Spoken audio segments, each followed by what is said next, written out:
Now we're going to start the Art Placemat project. Art is short for optical art. It's pretty fun. Let's go. First of all, you're going to use some of the examples that are found in the classroom, or you can even go online and Google Art and find some cool designs to work from and get some ideas. Now we're going to start our rough drafts. Rough drafts are important because you want to know how to do all the designs. If you want circles, find something to trace so they're nice and neat and tidy. Here I've got a couple circles. I'm also a big fan of straight lines, so I always use a ruler when drawing straight lines.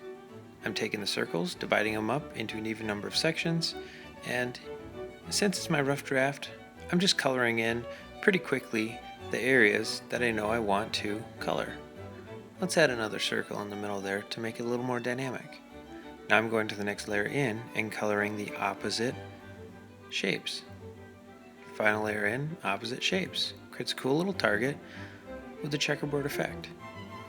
Now let's do a checkerboard using mostly straight and diagonal lines.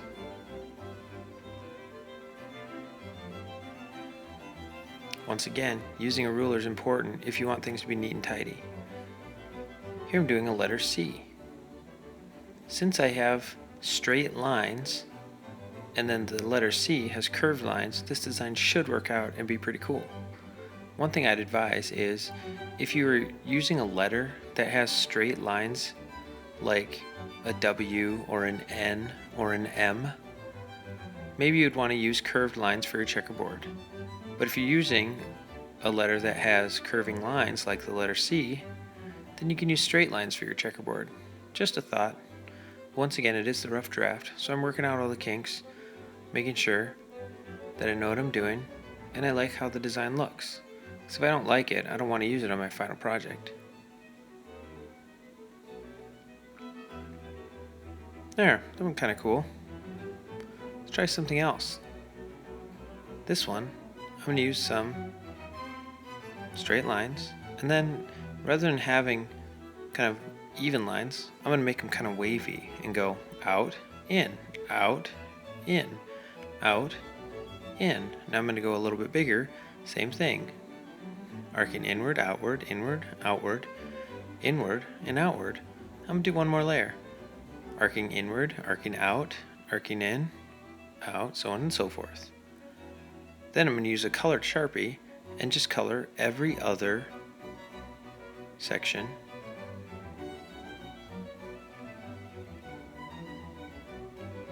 That's coming along kind of cool. Once again, I'm going through it pretty quickly since it is my rough draft, but I think I like how it looks, and so far I've got 3 fairly different designs. I think I'll end up using all 3 of these in my final.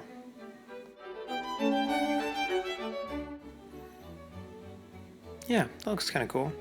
Now let's check out some other designs I have from some other projects. Here, they're using a spiral with once again a checkerboard pattern. Here, we have a couple different letters. Let's rotate it a bit. We've got a couple B's and an S. A couple different things going on there. Here, I've got a bunch of stars with different patterns filling in the stars. And there, a bunch of diagonal lines with some circles. Here's another finished product, but that just shows a bunch of different examples here. Here we've got multiple colors. We've also got markers and colored pencils, which give different visual effects.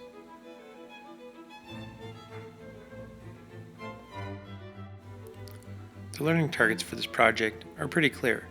Creating an op art, inspired images incorporating letters of the alphabet, geometric shapes and forms and patterns, images using black and white color scheme, and also just making sure your images are precise and paying high attention to detail. Sounds good. Now let's start working on our final. I've got all my rough drafts done, so I'm going to start doing my final. I'm going to start off with a couple big letters here. My name is Eric Berg, so I'm going to use an E and a B. Kind of freehanding some of it, kind of using a ruler for some of it, and I kind of like that. It's kind of odd, but it looks pretty cool. Here's a B. Now I'm going to do just a series of straight lines, curving lines, and just a bunch of different things to break up this image. Should be pretty cool when I'm done. Let's check it out.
Well, I've got a bunch of straight lines and two-dimensional things. Let's make something three-dimensional. Let's try to make something that looks like a sphere. Starting with circle, and rather than drawing straight lines, I'm using kind of arcing lines coming out of the center. Make something that looks kind of like a ball or a globe. That's alright. Oops. Well, that one's not too good, but oh well.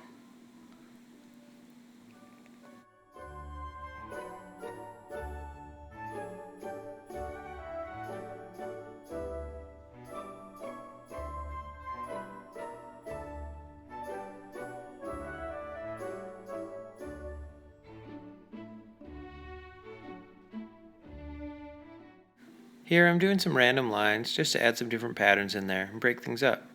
I've got these circles. I think I'm going to add some straight lines going through the outer circle just to make things look a little more interesting and dynamic. Should be kind of neat when I'm done, if I color it correctly. As long as I stay neat using that ruler with straight lines, I can end up with some pretty cool images. I think I've got everything good to go. I can use markers and colored pencils to color it in. Here's a finished project. This is not the one I was just working on, but it has all the required elements like letters, black and white areas, and colored areas. I've also got some light and dark values here to try and show some three-dimensionality. It's pretty cool. Have a good time when you do the project. Be careful. Use a ruler for straight lines, for circles. Use some to trace. Have fun with it. I look forward to seeing it. See ya!